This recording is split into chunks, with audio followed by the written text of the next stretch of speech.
Israel would appear to have abandoned plans for a major invasion of Rafah in favor of targeted incursions to eradicate Hamas from the area, this coming from the US.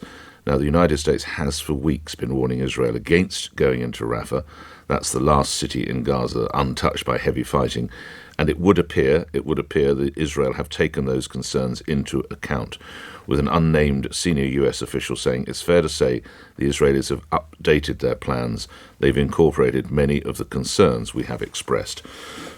Let's get into the conversation now with Greg Karlstrom, who's Middle East correspondent for The Economist. How tough a sell do you think it was for the US to Israel to get them to press pause? Good morning.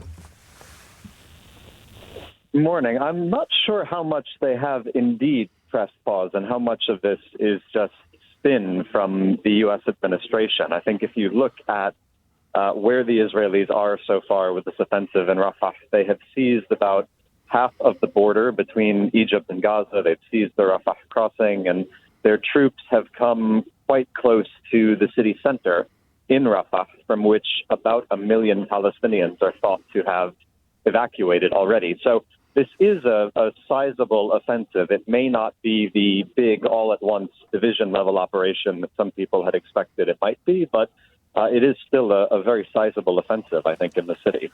It's been reported that the IDF, Israeli Defense Forces, are now having to go back to areas of Gaza that they thought they had already from which they thought they had eradicated Hamas resistance. Is that correct? And how many are there, Greg?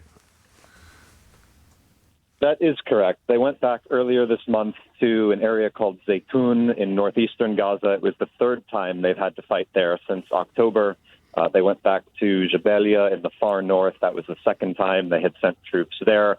They've gone into these places. They've fought for several weeks at a time in the past. But when they've left, they haven't left behind any troops to secure the area. They obviously haven't left behind any sort of governing alternative to Hamas. What they leave is a power vacuum. And you leave a vacuum, Hamas inevitably has tried to fill it. So they have been, in recent months, shifting some of their militants from southern Gaza, trying to move them back to the north into these areas that Israeli troops had fought in and then abandoned. And that's why they have to keep going back in over and over again. Lastly, if intelligence reports are correct, that no more than 35% of Hamas fighters have been killed in Gaza since this began, we're in potentially for many, many months, aren't we, Greg?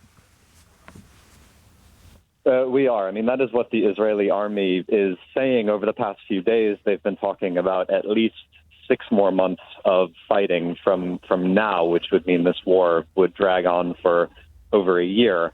In total, I think a lot of these estimates about the death toll are really just guesses. No one is entirely sure what the Hamas death toll is at this point. And it's not just how many militants have been killed. It's also the question of how many more has the group been able to recruit over the past 8 months. You've had, obviously, lots of Palestinians who have watched as their relatives have been killed, as their homes have been destroyed. Some of them, you would assume, are amenable to then joining Hamas. And so as we've seen in every past Israeli war in Gaza, they kill some militants, but in the process, they create a recruiting opportunity for militant groups to find more.